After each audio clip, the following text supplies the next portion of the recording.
સ્કંદ પુરાણની કથાને આગળ વધારીએ. ભાગ 6. તારકાસુરને બ્રહ્માજીનું વરદાન. હિમાલયને ઘેર સતીનો પાર્વતી રૂપે અવતાર. શંકરજીના રોષથી કામદેવનું ભસ્મ થવું તથા પાર્વતીજીની ઉગ્ર તપસ્યા. ઋષિઓએ પૂછ્યું કે મહાભાગ સુતજી, દક્ષકુમારી સતી જ્યારે પોતાના પિતા દક્ષના યજ્ઞમાં અગ્નિપ્રવેશ કરીને અંતર્ધ્યાન થઈ ગયા ત્યારે ફરી ક્યારે અને ક્યાં પ્રગટ થયા? તેઓ પુનઃ કઈ રીતે મહાદેવજીને મળ્યા? સુતજી બોલ્યા, બ્રાહ્મણો, દક્ષકુમારી સતી દેવી જ્યારે પોતાના પિતાના યજ્ઞમાં અંતર્ધ્યાન થઈ ગયા ત્યારે પોતાના પત્નીથી વિખુટા પડેલા ભગવાન મહેશ્વર ઉત્તમ તપસ્યામાં બેસી ગયા. તેઓ લીલા દેહ ધારણ કરીને ભૃંગી અને નંદીની સાથે હિમાલય પર્વત પર રહેવા લાગ્યા. તે સમયે નમુચીના પુત્ર તારકાસુરે બહુ કઠોર તપસ્યા કરીને બ્રહ્માજીને પ્રસન્ન કર્યા. બ્રહ્માજી તે દુરાત્માને વરદાન આપવા ગયા અને કહ્યું કે તમે વરદાન માગો. બ્રહ્માજીની વાત સાંભળી તારકાસુર બોલ્યો કે પ્રભુ, જો મારા પર તમે પ્રસન્ન હો તો મને અજર, અમર અને અજય બનાવી દો. બ્રહ્માજીએ કહ્યું કે તું અમર કઈ રીતે થઈ શકે? જેણે આ સંસારમાં જન્મ લીધો તેનું મૃત્યુ અટલ છે. તારકાસુર બોલ્યો, તો મને અજય બનાવી દો. બ્રહ્માજીએ કહ્યું કે દૈત્યરા, તું અજય થશે એમાં સંશય નથી, પરંતુ એક વાતને છોડીને તારી બધે અજયતા થશે. આ પ્રમાણે વરદાન પ્રાપ્ત કરીને તારકાસુર બહુ બળવાન થઈ ગયો. તે સમયે દેવતાઓ રાજા મુચુકુંદની સહાયતા લઈને તારકાસુરની સાથે યુદ્ધ કરી રહ્યા હતા. મુચુકુંદના બળથી જ દેવતાઓ વિજયી થયા. ત્યારે તેમણે વિચાર્યું કે આ દિવસોમાં અમારે હંમેશા યુદ્ધમાં રહેવું પડે છે. એવા સમયમાં અમારું શું કર્તવ્ય છે, અથવા ભાવિ જ આવું છે? એવો વિચાર કરીને તેઓ બ્રહ્માજીના લોકમાં ગયા અને તેમની સામે ઊભા રહીને સ્તુતિ કરવા લાગ્યા. સ્તુતિ કર્યા પછી તેઓ બોલ્યા કે મહાભાગ પ્રભુ, તમે દૈત્યપતિઓથી અમારી રક્ષા કરો. તે સમયે આકાશવાણી થઈ, દેવતાઓ, તમે તુરત જ મારી આજ્ઞાનું પાલન કરો. ભગવાન શિવને જ્યારે કોઈ મહાબલી પુત્ર ઉત્પન્ન થશે ત્યારે તે જ તારકાસુરનો વધ કરશે, એમાં સંશય નથી. દરેકના હૃદયમાં નિવાસ કરનારા ભગવાન શંકર જે કોઈ ઉપાય લગ્ન કરે તેવો પ્રયત્ન તમારે કરવો જોઈએ. મારું આ વચન વ્યર્થ ન થવું જોઈએ. આકાશવાણી સાંભળીને દેવતાઓને ભારે આશ્ચર્ય થયું. તેઓ બધા બૃહસ્પતિને લઈને હિમાલય પર્વત પર આવ્યા અને આ પ્રમાણે કહેવા લાગ્યા, મહાભાગ હિમાલય, તમે બધા પર્વતોના સ્વામી છો. યક્ષો ગંધર્વો તમારું સેવન કરે છે. અમે તમને કંઈ નિવેદન કરવા આવ્યા છીએ. અમારી વાત તમારે માનવી જોઈએ. લોમેશજી કહે છે કે દેવતાઓએ આ પ્રમાણે પ્રાર્થના કરવાથી હિમાલય હસીને બોલ્યા કે એક તો હું અચળ છું, હાલી ચાલી શકતો નથી. બીજું, મારી પાંખો કપાઈ ગઈ છે, તેથી ઉડી પણ શકતો નથી. આવી સ્થિતિમાં હું તમારું કયું કાર્ય કરી શકું તેમ છું? દેવતાઓ, જો તારકાસુરના સંહારમાં મારી મદદની જરૂર છે તો હું પૂછું છું કે તમે કયા ઉપાય તારકાસુરનો વધ કરવા ચાહો છો તે તુરત બતાવો, કેમ કે તે કાર્ય તો મારું જ છે. ત્યારે દેવતાઓએ આકાશવાણીએ કહેલી બધી વાત કહી. તે સાંભળીને હિમાલયે કહ્યું કે જ્યારે શિવના બુદ્ધિમાન પુત્ર દ્વારા તારકાસુરનો વધ થવાનો છે ત્યારે દેવતાઓ બધા કાર્યો સિદ્ધ થાય અને આકાશવાણીની વાત સાચી પડે, આ માટે તમારે વિશેષ પ્રયત્ન કરવો જોઈએ. દેવતાઓ બોલ્યા કે ગિરિરાજ, તમે દેવતાઓનું કાર્ય સિદ્ધ કરવાના ઉદ્દેશથી ભગવાન શંકરના લગ્નના માટે એક ઉત્તમ કન્યા ઉત્પન્ન કરો. ત્યારે હિમવાને પોતાની પત્નીને કહ્યું કે સુમુખી, તમારે એક શ્રેષ્ઠ કન્યા ઉત્પન્ન કરવી જોઈએ. આ સાંભળીને મેનાએ હસીને કહ્યું કે મહામતે, મેં તમારી વાત સાંભળી લીધી, પરંતુ કન્યા સ્ત્રીઓને શોકમાં નાખનારી હોય છે, તેથી આ વિશે લાંબો વિચાર કરીને તમને તમારી બુદ્ધિથી જે હિતકર જણાય તે મને કહેજો. પોતાની પત્ની મેનાની આ વાત સાંભળીને પરમ બુદ્ધિમાન હિમવાને પરોપકારયુક્ત વચન કહ્યું કે દેવી, જે રીતે બીજા લોકોના જીવનની રક્ષા થાય એ જ પરોપકારી પુરુષે કરવું જોઈએ. આ પ્રમાણે પતિની પ્રેરણાથી સૌભાગ્યવતી રાણી મેનાએ બહુ જ પ્રસન્નતા સાથે પોતાના ગર્ભમાં કન્યાને ધારણ કરી. થોડા સમય પછી મેનાના ગર્ભથી એક કન્યા ઉત્પન્ન થઈ, જે ગિરિજા નામે પ્રસિદ્ધ થઈ. સર્વને સુખ આપનારા તે દેવી પ્રગટ થયા. ત્યારે દેવતાઓના નગારા વાગી ઉઠ્યા, અપ્સરાઓ નાચવા લાગી, ગંધર્વો ગાવા લાગ્યા અને સિદ્ધોચારણો સ્તુતિ કરવા લાગ્યા. તે સમયે દેવતાઓએ પુષ્પવૃષ્ટિ કરી. સંપૂર્ણ લોકમાં પ્રસન્નતા છવાઈ ગઈ. મહાસતી ગિરિજાનો જ્યારે જન્મ થયો ત્યારે દૈત્યો ભયભીત થઈ ગયા અને દેવતા, મહર્ષિ, સિદ્ધ અને ચારણો બહુ જ આનંદને પ્રાપ્ત થયા. સતી સાધ્વી ગિરિજા હિમાલયના ઘરમાં દિવસે દિવસે મોટી થવા લાગી. તે કલ્યાણી કન્યા જ્યારે 8 વર્ષની થઈ તે સમયે મહાદેવજી હિમાલયની કંદરામાં બહુ ભારે તપસ્યા કરી રહ્યા હતા. ભગવાનના વીરભદ્ર વગેરે પાર્ષદો તેમની ચારે બાજુ ઉપસ્થિત રહેતા હતા. એક દિવસ પરમ બુદ્ધિમાન હિમવાન પોતાની કન્યા પાર્વતીને સાથે લઈને તપસ્યામાં લીન એવા મહાદેવજીની પાસે તેમના ચરણોના દર્શન કરવા માટે ગયા. હિમવાને જોયું કે સર્વના સ્વામી ભગવાન શિવ તપસ્યામાં લીન છે. તેમના નેત્ર બંધ છે, મસ્તક પર જટા શોભી રહી છે, જેને ચંદ્રમાની કળા વિભૂષિત કરી રહી છે. તે વેદાંત વેદ્ય પરમાત્મા શિવ એક શ્રેષ્ઠ આસન પર બિરાજેલા છે. દર્શન કરી હિમવાને શિવજીના ચરણોમાં મસ્તક ઝુકાવ્યો અને મનમાં બહુ પ્રસન્ન થયા. હિમાલય બહુ ધૈર્યવાન અને ઉત્કૃષ્ટ પ્રાણીઓના આશ્રય છે. વાણીના રહસ્યને સમજનારા વિદ્વાનોમાં તેમનું સ્થાન બહુ ઊંચું છે. તેમણે સંપૂર્ણ વિશ્વનું એકમાત્ર કલ્યાણ કરનારા ભગવાન શિવ સાથે આ પ્રમાણે વાર્તાલાપ કર્યો. મહાદેવ, હું તમારી કૃપાથી અત્યંત ભાગ્યશાળી છું. દેવેશ્વર, તમે મને આ કન્યાની સાથે દરરોજ આપના દર્શન માટે આવવાની આજ્ઞા આપો. આ સાંભળીને દેવાધિદેવ મહાદેવજીએ કહ્યું કે પર્વતરાજા, કુમારી કન્યાને ઘેર મૂકીને જ તમે દરરોજ મારા દર્શન માટે આવી શકો છો, અન્યથા મારા દર્શન નહીં થાય. ત્યારે હિમાચલે મસ્તક ઝુકાવીને ફરી કહ્યું કે ભગવાન, શું કારણ છે કે મારે આ કન્યાની સાથે અહીં ન આવવું જોઈએ? ભગવાન શંકરે હસતા રહીને ઉત્તર આપ્યો કે આ કુમારી સુંદર કટી પ્રદેશ અને પાતળા મનોહર અંગવાળી અને મૃદુ વચન બોલનારી છે, તેથી હું તમને વારંવાર ના કહું છું, આ કન્યાને મારી પાસે લાવશો નહીં. ભગવાન શંકરની આવી નિષ્ઠુર વાત સાંભળી ગોરવર્ણના પાર્વતીજી તપસ્વી શિવજીને આ પ્રમાણે બોલી, શંભો, તમે તપસ્વી છો અને કઠોર તપ કરી રહ્યા છો. તમારા જેવા મહાત્માના મનમાં આવો જ વિચાર ઉત્પન્ન થયો છે તે માત્ર એટલા માટે જ કે આ તપસ્યા નિર્વિઘ્ન ચાલતી રહે. પરંતુ હું તમને પૂછું છું કે તમે કોણ છો અને આ સૂક્ષ્મ પ્રકૃતિ શું છે? ભગવાન, તમે આ વિષય પર સારી રીતે વિચાર કરો. મહાદેવજી બોલ્યા કે સુંદરી, હું શ્રેષ્ઠ તપસ્યા દ્વારા જ પ્રકૃતિનો નાશ કરું છું. પ્રકૃતિથી અલગ રહી પોતાના યથાર્થ સ્વરૂપમાં સ્થિત રહું છું. તેથી સિદ્ધ પુરુષોએ પ્રકૃતિથી દૂર રહેવું જોઈએ. પાર્વતીએ કહ્યું કે હે શંકર, તમે જ ઉત્તમ વાણી દ્વારા જે કંઈ કહ્યું તે પ્રકૃતિ નથી, પછી તમે પ્રકૃતિથી અતીત કઈ રીતે રહો છો? મારી આ વાત સાંભળીને તમારે તત્વનો યથાર્થ નિર્ણય કરવો જોઈએ. આ સંપૂર્ણ જગત સદા પ્રકૃતિથી બંધાયેલું છે. પ્રભુ, વાણી દ્વારા વિવાદ કરવાથી મારે શું પ્રયોજન? હે શંકર, તમે જ સાંભળો છો, ખાઓ છો અને જુઓ છો તે બધું પ્રકૃતિનું કાર્ય છે. પ્રકૃતિથી પર થઈને તમે આ હિમાલય પર્વત પર અત્યારે તપસ્યા શા માટે કરી રહ્યા છો? તમે પ્રકૃતિથી અલગ નથી. શું આ વાત તમે જાણતા નથી? જો તમે પ્રકૃતિથી પર છો અને તમારી એ વાત સત્ય છે તો તમારે હવે મારાથી ભય રાખવો ન જોઈએ. મહાદેવજી બોલ્યા, સાધુભાષિણી પાર્વતી, તમે દરરોજ મારી સેવા કરો. હવે તેઓ દરરોજ પાર્વતીની સાથે તેમના દર્શન કરવા લાગ્યા. આ પ્રમાણે ભગવાન શિવની ઉપાસના કરતાં કરતાં પિતા પુત્રીનો થોડો સમય પસાર થઈ ગયો. ત્યારે પાર્વતીજી માટે દેવતાઓના મનમાં બહુ ચિંતા થઈ. તેઓ વિચારવા લાગ્યા કે ભગવાન મહેશ્વર ગિરજા સાથે લગ્ન કઈ રીતે કરશે. ત્યારે તેમણે કામદેવનું આહ્વાન કર્યું. આહ્વાન કરતાં જ ઇન્દ્રનું કાર્ય સિદ્ધ કરનારો કામ પોતાની પત્ની રતિ અને સખા વસંતની સાથે આવ્યો અને દેવસભામાં ઇન્દ્રની સામે ઉપસ્થિત થઈને ગર્વયુક્ત વચન બોલવા લાગ્યો. સચીપતે, તુરત આજ્ઞા આપો. આજે હું તમારું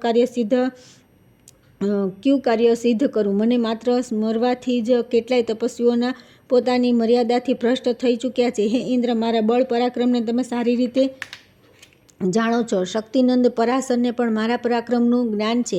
એ પ્રમાણે આ ભૃગુ વગેરે અનેક ઋષિ મુનિઓ પણ મારી શક્તિને જાણે છે. મહાન બળ અને પરાક્રમી ક્રોધ જ મારો ભાઈ છે અને અમે બંનેએ સંપૂર્ણ ચરાચર જગતને પરાસ્ત કર્યું છે. બધાને અમે મોહના મહાસાગરમાં ડૂબાડી દીધા છે. કામદેવના અભિમાનયુક્ત વચન સાંભળીને ઇન્દ્રે તેની પીઠ થાબડીને કહ્યું કે હે વીરવર, પૂર્વકાળમાં તમે જે કાર્ય કર્યા છે તેમનું વર્ણન થઈ શકે એમ નથી. અમે બધા દેવતાઓ તમારાથી પરાસ્ત થઈ ચૂક્યા છે. હે મદન, તમે અમને હંમેશા જીતતા આવ્યા છો. અત્યારે દેવતાઓનું કાર્ય સિદ્ધ કરવા માટે તમે ભગવાન શંકર પર ચઢાઈ કરો. હે મહામતે, એવું કાર્ય કરો જેથી ભગવાન શિવ પાર્વતી સાથે લગ્ન કરી લે. દેવતાઓની આ પ્રાર્થના સાંભળી સંપૂર્ણ વિશ્વના મનને મોહી લેનાર મદન અપ્સરાઓની સાથે બહુ ઉતાવળથી રવાના થયો. હિમાલય પર પહોંચીને યોદ્ધાઓમાં શ્રેષ્ઠ કામદેવ રતિ અને વસંતની સાથે બધી બાજુથી સુશોભિત દેખાવા લાગ્યો.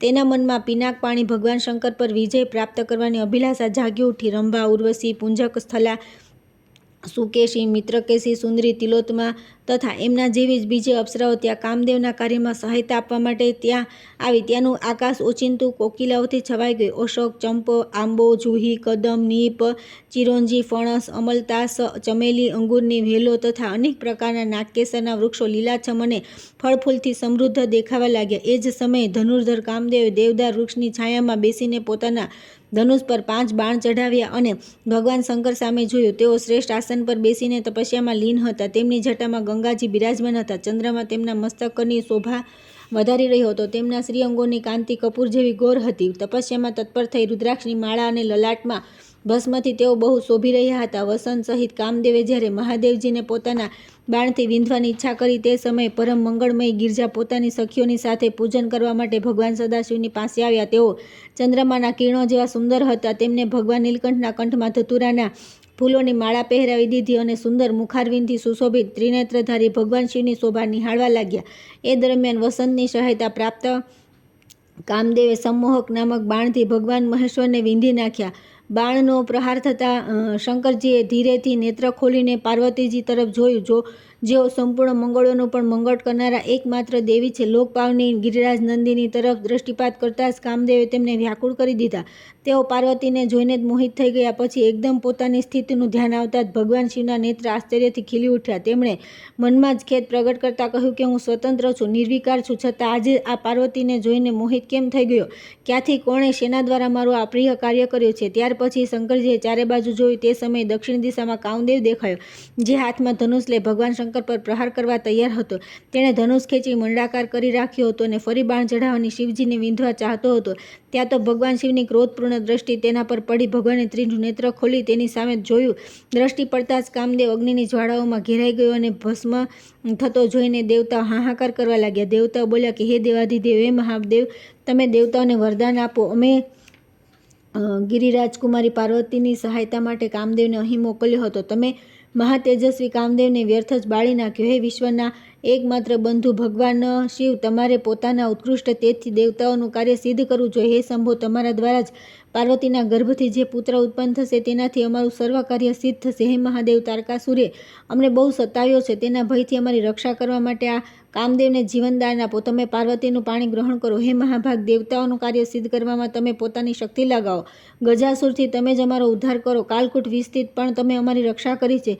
હે ભગવાન, આ કામદેવ દેવતાઓનું કાર્ય સિદ્ધ કરવા માટે આવ્યો હતો. આ અમારા ઉપકારમાં સંલગ્ન રહ્યો છે, તેથી તમારે તેની રક્ષા કરવી જોઈએ. ત્યારે ભગવાન મહેશ્વરે દેવતાઓને રોષપૂર્વક કહ્યું કે હે દેવતાઓ, તમારે કામના રહિત થવું જોઈએ. ઇન્દ્રાદિ દેવતાઓ જ્યારે જ્યારે કામદેવને આગળ રાખીને ચાલ્યા છે, ત્યારે ત્યારે પોતાની મર્યાદાથી ભ્રષ્ટ થયા છે, દુઃખી થયા છે અને દીનતાના ભાગી બન્યા છે. તેથી મેં સર્વની શાંતિના માટે કામદેવને ભસ્મ કર્યો છે. તમે બધા દેવતા, અસુર, મહર્ષિ તથા બીજા પ્રાણીઓ પણ હવે નિર્ભય થઈને તપસ્યામાં મન લગાવો. આજે સંપૂર્ણ જગતને મેં કામ અને ક્રોધ રહિત કરી દીધું છે. હે દેવતાઓ, આ પાપી કામ દુઃખની જળ છે, તેથી હવે હું આને જીવનદાન નહીં આપું. તમે સમયની પ્રતીક્ષા કરો. ભગવાન શિવના આ પ્રમાણે કહેવાથી બધા મહર્ષિઓએ તમને કહ્યું કે હે શંભો, તમે જે કંઈ કહ્યું છે તે બધું અમારા માટે કલ્યાણપ્રદ છે, પરંતુ હે દેવેશ્વર, અમારે પણ કંઈક કહેવું છે. તેને ધ્યાનપૂર્વક સાંભળો. જે પ્રમાણે આ સંસારની સૃષ્ટિ થઈ છે તેને અનુસાર કામ જ તેનું અધિષ્ઠાન છે. કામ વિના સૃષ્ટિ કઈ રીતે થશે? આ વિશ્વ કામમય છે, તેનાથી પર એવા તમે પરમેશ્વર નિષ્કામ છો. આટલું કહીને મુનિ, સિદ્ધ અને ચારણોએ ભગવાન સદાશિવની સ્તુતિ અને વંદના કરી. ત્યાર પછી તેઓ ત્યાંથી તુરત જ અંતર્ધ્યાન થઈ ગયા. કામદેવનું દહન કરીને શિવજી અદૃશ્ય થઈ ગયા. તે સમયે પાર્વતી ત્યાં રતિને રડતી જોઈને બોલ્યા કે હે સખી, તમે શોક ન કરો, હું કામદેવને જીવન અપાવીશ. પાર્વતીના આ પ્રમાણેના આશ્વાસનથી પતિવ્રતા રતિએ પતિને ફરી પ્રાપ્ત કરવા માટે કઠોર તપનો આરંભ કર્યો. ત્યાર પછી પાર્વતી પણ ત્યાં જ રહીને તપ કરવા લાગ્યા. તે સમયે માતા પિતાએ તેમને રોકીને કહ્યું કે હે પુત્રી, હજી તું બાળક છે, તુરત ઘેર ચાલ, તું તપસ્યા કરવાને યોગ્ય નથી. પાર્વતી બોલ્યા કે હે માતા અને પિતાજી, હું ઘેર નહીં આવું. તમે મારી પ્રતિજ્ઞા સાંભળો. હું ઉત્તમ તપસ્યા દ્વારા ભગવાન શંકરને ફરી અહીં બોલાવીને તેમને વરીશ. આ પ્રમાણે કહીને મનસ્વીની પાર્વતી એકાગ્રચિત્તે કઠોર ઉગ્ર તપસ્યા દ્વારા ભગવાન શિવની આરાધના કરવા લાગ્યા. તે સમયે જયા, વિજયા, માધવી, સુલોચના, સુશ્રુતા, શ્રુતા, શુક્લી, પ્રમલોચલા, શુભગા, શ્યામા, ચિત્રાંગી, વારુણી, સુધા અને બીજી પણ ઘણી સખીઓ ગિરિરાજકુમારીની સેવામાં રહેવા લાગી. પરમાત્મા રુદ્રે કામદહન જ્યાં કર્યું હતું ત્યાં જ એક વેદી બનાવીને પાર્વતીજી તેના પર બિરાજમાન થયા. તેઓ અન્ન અને ફળનો ત્યાગ કરીને માત્ર લીલા પાંદડા ખાઈને તપ કરવા લાગ્યા. ત્યાર પછી લીલા પાંદડાને છોડીને સૂકા પાંદડા પર નિર્વાહ કરવા લાગ્યા. થોડા સમય પછી જ્યારે તેમણે સૂકા પાંદડાનો પણ ત્યાગ કર્યો ત્યારે તેઓ અર્પણા નામે પ્રસિદ્ધ થયા. પછી સૂકા પાંદડા છોડીને તેઓ કેટલાક સમય સુધી માત્ર જળ પર જ રહ્યા. પછી જળ પણ છોડીને વાયુ પીને રહેવા લાગ્યા. આ પ્રમાણે સતી સાધ્વી ગિરિજા દીર્ઘકાળ સુધી તપસ્યા કરતા રહ્યા. ભગવાન શંકરની પ્રસન્નતાના માટે મનમાં ઉત્તમ નિષ્ઠા રાખી પાર્વતી ઉગ્ર તપસ્યા દ્વારા આરાધના કરતા રહ્યા. પાર્વતીના તે ઉગ્ર તપથી સંપૂર્ણ ચરાચર જગત સંતપ્ત થવા લાગ્યું. ત્યારે દેવતાઓ અને અસુરો મળીને બ્રહ્માજીના શરણે ગયા. દેવતાઓ બોલ્યા કે હે ભગવાન, તમે જ આ સંપૂર્ણ ચરાચર જગતનું સર્જન કર્યું છે. અમારી રક્ષા કરવા યોગ્ય તમે જ છો. દેવતાઓની વાત સાંભળી બ્રહ્માજીએ મનમાં ચિંતન કર્યું. ચિંતનથી તેમને જાણ થઈ કે પાર્વતીની તપસ્યાથી મહાન દાવાનળ અગ્નિ પ્રગટ થયો છે. એ જાણીને બ્રહ્માજી બહુ શીઘ્રતાથી ક્ષીરસાગર પર ગયા. ત્યાં જઈને તેમણે અતિ શોભાયમાન શૈયા પર સૂતેલા ભગવાન વિષ્ણુના દર્શન કર્યા. લક્ષ્મીદેવી તેમના બંને ચરણારવિંદોની નિરંતર સેવા કરી રહ્યા હતા. ગરુડજી થોડે દૂર મસ્તક ઝુકાવી હાથ જોડીને ઊભા હતા. શ્રી કાંતિ, તુષ્ટિ, વૃત્તિ અને દયા વગેરે દેવીઓ પણ ભગવાનની સેવામાં સંલગ્ન હતી. નવશક્તિઓથી સંપન્ન ભગવાન વિષ્ણુ પોતાના પાર્ષદોથી ઘેરાયેલા હતા. કુમુદ, કુમુદાન, સનક, સનંદન, સનાતન, પ્રસુપ્ત, વિજય, અરિજી, જયંત, જયતસેન, જય, સનતકુમાર, દેવર્ષિ, નારદ, તુંબરુ, મહાશંખ, પંચજન્ય, કૌમુદકી, ગદા, સુદર્શન ચક્ર તથા પરમ અદ્ભુત સાંગ નામક ધનુષ, આ બધા બ્રહ્માજીને ત્યાં મૂર્તિમાન દેખાય. બધા દેવતાઓએ ભગવાન વિષ્ણુની સમીપ જઈને તેમનો પ્રાર્થનાપૂર્વક કહ્યું કે હે મહાવિષ્ણુ, અમે પાર્વતીજીની ઉગ્ર તપસ્યાથી બળી રહ્યા છીએ અને સંતપ્ત થઈને તમારા શરણે આવ્યા છે. તમે અમારી રક્ષા કરો, રક્ષા કરો. ત્યારે શેષનાગની શૈયા પર બિરાજમાન પરમેશ્વર શ્રીહરિ આ પ્રમાણે બોલ્યા કે હે દેવતાઓ, આજે તમારી સાથે હું પરમેશ્વર મહાદેવજી પાસે આવું છું. આપણે બધા મળીને તેમને પ્રાર્થના કરીએ કે તેઓ પાર્વતીજીની સાથે લગ્ન કરવા તૈયાર થાય. ભગવાન શિવ પુરાણ પુરુષ છે, સર્વના આધીશ્વર છે. તેઓ સૌના માટે વરેણ્ય, વરણ કરવા યોગ્ય અથવા સેવ્ય છે. ઉત્તમ સ્વરૂપની પરાકાષ્ઠા છે તથા તેઓ જ પરાત્પર પરમાત્મા છે. અત્યારે તેઓ તપસ્યામાં લીન છે. આપણે બધા તેમના શરણે જઈએ. ત્યાર પછી આવે છે દેવતાઓની પ્રાર્થનાથી ભગવાન શિવનું પાર્વતી પાસે જવું અને તેમના પ્રેમની પરીક્ષા લઈ તેમની તપસ્યાને સફળ બનાવવી. સુજી કહે છે કે ભગવાન વિષ્ણુના આ પ્રમાણે કહેવાથી બધા દેવતાઓ પિનાકધારી મહાદેવજીના દર્શન કરવા માટે ગયા. ભગવાન શિવ સમુદ્રને સામે કિનારે ઉત્તમ સમાધિ લગાવી યોગાસન પર બિરાજમાન હતા. તેમના પાર્ષદો તેમને ચારે બાજુથી ઘેરીને બેઠા હતા. તેમણે સર્પરાજ વાસુકીને યજ્ઞોપવિતની જેમ ધારણ કરેલો હતો. કબલ અને અશ્વતર, આ બે પ્રકારના નાગોના તેમણે કુંડળ પહેર્યા હતા. કરકોટક અને પુલિસ, તેમણે બંને હાથમાં કંકણ ધારણ કર્યા હતા. શંખ અને પદ્મ નામક નાગના બાજુબંધ ધારણ કરીને અત્યંત શોભાયમાન હતા. પહેરવાના વસ્ત્રના સ્થાન પર તેમણે મૃગચર્મ લપેટીને રાખ્યું હતું. તેઓ મસ્તક પર ભાગીરથી ગંગા તથા અર્ધચંદ્રથી શોભતી જટા ધારણ કરી મોટા મોટા જ્ઞાની મહાત્માઓ સાથે બેઠા હતા. તેમના શ્રી અંગોની કાંતિ કપૂર જેવી ગૌર હતી અને કંઠમાં નીલ ચિહ્ન શોભતું હતું. ભગવાનની પાસે તેમના વાહન પણ હતા. આવી અદ્ભુત શોભાયુક્ત સુરશ્રેષ્ઠ શિવજીના બધા દેવતાઓએ દર્શન કર્યા. તે સમયે બ્રહ્મા, વિષ્ણુ, ઋષિ, દેવતા અને દાનવોએ વેદ ઉપનિષદોના સૂક્તો દ્વારા ભગવાન શિવની સ્તુતિ કરી. શ્રી બ્રહ્માજી બોલ્યા, કામદેવનો અંત કરનારા શ્રી રુદ્રને નમસ્કાર છે, જેઓ પ્રકાશરૂપ હોવાના કારણે ભર્ગ નામ ધારણ કરે છે. ત્રણેય લોકમાં જેમનું સૌભાગ્ય સૌથી અધિક છે તે ત્રિનેત્રધારી ભગવાન મહેશ્વરને નમસ્કાર છે, જેઓ સંપૂર્ણ જગતનું ભરણ પોષણ કરનારા છે તથા આ સંપૂર્ણ વિશ્વ જેમનું સ્વરૂપ છે તે ભગવાન ત્ર્યંબકને નમસ્કાર છે. હે ભગવાન, તમે સમસ્ત લોકને ધારણ પોષણ કરનારા પિતા, માતા અને ઈશ્વર છો. તમે જ જગતના સ્વામી તથા રક્ષક છો. હે પ્રભુ, તમે અમારો ઉદ્ધાર કરો. ત્યારે ઉત્તમ યોગથી યુક્ત દયાળુ પરમાત્મા મહેશ્વર શંભુએ ધીરે ધીરે સમાધિમાંથી વિશ્રામ લીધો અને દેવતાઓને આ પ્રમાણે કહ્યું કે હે પરમેશ્વર, ભાગ્યવાન બ્રહ્મા આદિ દેવતાઓ, તમે મારી પાસે કયા હેતુથી આવ્યા છો? તમારા આવવાનું શું કારણ છે? ત્યારે બ્રહ્માજીઓએ દેવતાઓને કાર્યનો પરિચય આપતા કહ્યું કે હે ભગવાન, તારકાસુરે દેવતાઓને બહુ કષ્ટ આપ્યું છે. એ દેવતાઓનો ઘોર શત્રુ છે. તેથી અમારી પ્રાર્થના છે કે તમે પાર્વતીનું પાણી ગ્રહણ કરો. ગિરિરાજ હિમવાન દ્વારા આપેલી ગિરજાનો તમે પાણી ગ્રહણ વિધિથી અંગીકાર કરો. બ્રહ્માજીની વાત સાંભળીને મહાદેવજી હસીને કહ્યું કે જ્યારે હું સર્વસુંદરી ગિરજાદેવીનું વર્ણન કરી લઈશ ત્યારે બધા સુરેશ્વરો તથા ઋષિમુનિઓ પણ સકામ ભાવથી યુક્ત થઈ જશે અને નિષ્કામ ભાવથી પૂર્ણ પરમાર્થના પથ પર ચાલી નહીં શકે. તેથી મેં બધાના પારમાર્થિક કાર્યની સિદ્ધિના માટે કામદેવને ભસ્મ કર્યો હતો. મારા માનવા મુજબ તો કામદહનથી દેવતાઓનું મહાન કાર્ય સિદ્ધ થયું છે. આ કામદહનરૂપી કાર્યથી તમે બધા લોકો નિષ્કામ થઈ ગયા છો. તેથી આપણે બધા પ્રયત્નપૂર્વક અત્યંત દુષ્કર તથા પરમ ઉત્તમ તપનું અનુષ્ઠાન કરીએ અને કરાવીએ. કામદેવના ન રહેવાથી તમે બધા દેવતાઓ સમાધિ લગાવીને પરમાનંદને પ્રાપ્ત કરીને સુખી રહેશો. કામને તો નરકમાં જ લઈ જનારો છે.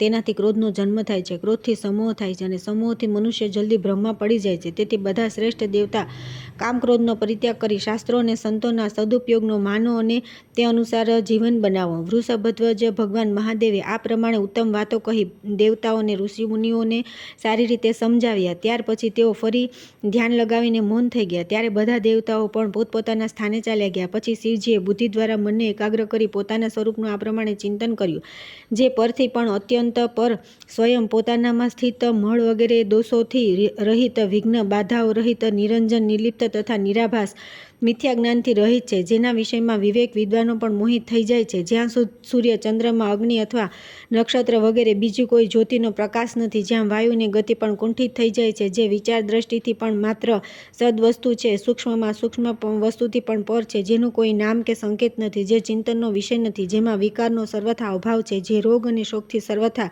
દૂર છે, વિશુદ્ધ જ્ઞાન જ જેમનું સ્વરૂપ છે, સર્વત્યાગી સંન્યાસી જેને પ્રાપ્ત થાય છે, જે શબ્દ કે વાણીની પહોંચથી પર છે, નિર્ગુણ અને નિર્વિકાર છે, સત્તા માત્ર જેનું સ્વરૂપ છે, જે જ્ઞાન અગમ્ય હોઈને પણ વાસ્તવમાં અગમ્ય છે, વેદાંત અને આગમ પણ મુક્ત થઈને જ નેતિની ભાષામાં જેનું સર્વદા પ્રતિપાદન કરે છે, તે જ સર્વના ઈશ્વર, પિનાકધારી ભગવાન વૃષભધ્વજ પરમાર્થ વસ્તુ છે. તેઓ સાક્ષાત પરમેશ્વર હોઈને પણ તપ કરે છે. લોમેશજી કહે છે કે ત્યાં પાર્વતી દેવી બહુ કઠોર તપસ્યા કરી રહ્યા હતા. તે તપસ્યાથી તેમણે ભગવાન શંકરને જીતી લીધા.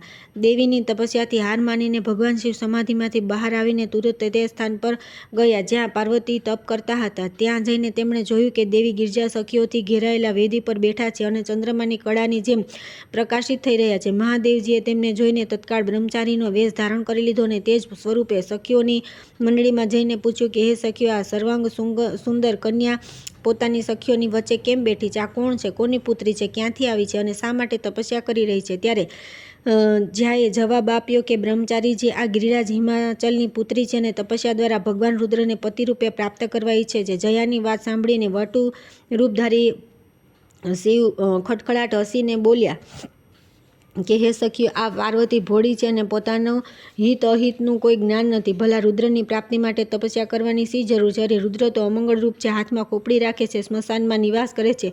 જે દિવસે આનો રુદ્રની સાથે સંબંધ થશે તે દિવસથી આ શુભ અંગોવાળી પાર્વતી પણ અશુભ રૂપ થઈ જશે. રુદ્ર તો તે જ છે જેને દક્ષે સાપ આપીને બહિષ્કૃત કરી દીધો છે. અત્યંત ભયાનક વિષવાળા જે સર્પ હતા તે જ તેમના અંગોના આભૂષણ છે. રુદ્ર પોતાના શરીર પર ચિતાની ભસ્મ લગાવે છે, ચામડાનું વસ્ત્ર પહેરે છે, અમાંગલિક વસ્તુઓ ધારણ કરે છે તથા નિરંતર ભૂત, પ્રમથ અને પિશાચોની વચ્ચે રહે છે. આ સુકુમારી કન્યાને તે રુદ્ર પાસે શું લેવું છે? સખીઓએ તેને આમ કરતા રોકવી જોઈએ. મનોહર રૂપવાળી દેવરાજ ઇન્દ્ર, પરમ તપસ્વી ધર્મરાજ વરુણ, કુબેર, વાયુ તથા અગ્નિને છોડીને રુદ્ર પ્રત્યે આનો અનુરાગ કઈ રીતે થયો? પરમેશ્વર શિવે આવી ઘણી વાતો ત્યાં કહી. પાર્વતી સખીઓની વચ્ચે બેસી તપસ્યામાં સંલગ્ન હતા. તેમણે વટુરૂપધારી રુદ્રની વાતો સાંભળી તેમના પ્રત્યે રોષપૂર્વક કહ્યું કે જ્યાં સાધ્વી વિજયા, વિશ્વસુંદરી પ્રમલોચના અને મહાભાગા સુલોચના, હું તમને કહું છું કે મેં જે કંઈ કર્યું છે તે બરાબર કર્યું છે, પરંતુ તમારે આ બ્રહ્મચારી સાથે શું કામ છે? તેની કઠોર વાતો સાંભળો છો. બ્રહ્મચારીના રૂપમાં કોઈ મહાદેવજીનો નિંદક આવ્યો છે. સખીઓ, આવી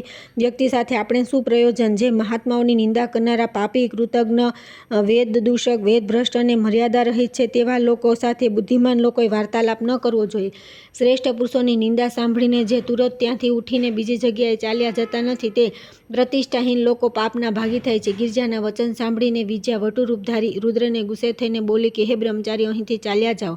હવે તમારે એક ક્ષણ પણ રોકાવું ન જોઈએ. વિજયા વાતચીત કરવામાં બહુ કુશળ હતી. તેણે આ પ્રમાણે ધમકાવીને વિવાદ કરનાર વટુરૂપધારી શિવને વિદાય કરી દીધા. તેઓ તત્કાળ અંતર્ધ્યાન થઈ ગયા. બધી સખીઓમાંથી કોઈએ જોયું નહીં કે તે ક્યાં ચાલ્યા ગયા. ત્યાર પછી ભગવાન મહેશ્વર પાર્વતીની સામે પોતાનું વાસ્તવિક રૂપ ધારણ કરીને એકદમ ત્યાં પ્રગટ થઈ ગયા.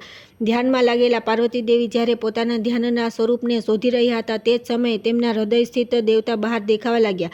વિશાળ નેત્રોવાળા સુશીલા ગિરજાએ આંખ ખોલીને જોયું તો સર્વલોક મહેશ્વર દેવ દેવેશ્વર શિવ સામે જ દેખાય. તે કૈલાસ નિવાસી શંકરને બે ભુજાઓ, એક મુખ અને અદ્ભુત સ્વરૂપ હતું. માથા પર જટાઓ બાંધેલી હતી, તેમાં ચંદ્રમાની કળા શોભી રહી હતી. ભગવાને હાથીનું ચામડું પહેરી રાખ્યું હતું. તેમના કાનોમાં કુંડળની જગ્યાએ મહાભાગ, કંબલ અને અશ્વતર આ બે નાગ વિરાજી રહ્યા હતા. પરમ કાંતિમાન સર્પરાજનો હાર બનાવી લીધો હતો. તેમના હાથોના સર્પના કંકણ શોભી રહ્યા હતા. આ પ્રમાણે રુદ્રે સર્પોના આભૂષણ બનાવ્યા હતા. આવું રૂપ ધારણ કરી ભગવાન શિવની પાર્વતીની સામે ઊભા રહ્યા અને ઉતાવળથી બોલ્યા કે હે કલ્યાણી, તમે વરદાન માગો. તે સમયે સતી સાધ્વી પાર્વતી બહુ લજ્જાવશ શંકરજીને કહેવા લાગ્યા કે હે દેવેશ, તમે મારા સનાતન સ્વામી છો. શું તમને પહેલાંની ઘટનાનું કંઈ સ્મરણ છે? હે પ્રભુ, હું તે જ સતી છું જેના માટે તમે દક્ષના યજ્ઞનો વિનાશ કર્યો હતો. તે જ તમે છો અને તે જ હું છું. તારકાસુરના વધરૂપી દેવતાઓના કાર્યની સિદ્ધિ માટે હું મેનાના ગર્ભથી પ્રગટ થઈ છું. તમારામાંથી મારા દ્વારા એક પુત્ર થશે. તેથી હે મહેશ્વર, તમે મારી આ પ્રાર્થનાનો સ્વીકાર કરો. તમારે ઋષિઓની સાથે હિમવાનની પાસે જવું જોઈએ અને તેમની પાસે મારી યાચના કરવી જોઈએ. મારા પિતા હિમવાન તમારી આજ્ઞાનું પાલન કરશે, એમાં સંદેહ નથી. પૂર્વકાળમાં જ્યારે હું દક્ષ પુત્રી હતી ત્યારે પણ મારા પિતાએ મને તમારી સેવામાં સમર્પિત કરી હતી. હે મહાભાગ, મારા અને તમારા લગ્ન દેવતાઓની કાર્યસિદ્ધિ માટે થઈ રહ્યા છે. ત્યારે મહાદેવજીએ પાર્વતીને હસીને કહ્યું કે હે દેવી, અહંકારરૂપી પ્રવૃત્તિથી મહતત્વ ઉત્પન્ન થયું. મહતત્વથી તમસ અહંકારની ઉત્પત્તિ થઈ. તમસ અહંકારથી સર્વવ્યાપી આકાશ પ્રગટ થયું. આકાશથી વાયુ અને વાયુથી અગ્નિની ઉત્પત્તિ થઈ. અગ્નિથી જળ અને જળથી પૃથ્વી થઈ. હે સુમુખી પૃથ્વી વગેરે મહાભૂત તથા ભૌતિક વસ્તુઓ જે પણ દેખાય છે તે બધી નાશવાન છે. અવિનાશી તો આત્મા જ છે, જે એક હોઈને પણ અનેકતાથી પ્રાપ્ત થયો છે. નિર્ગુણ હોવા છતાં પણ ગુણોથી આવૃત થઈ રહ્યો છે.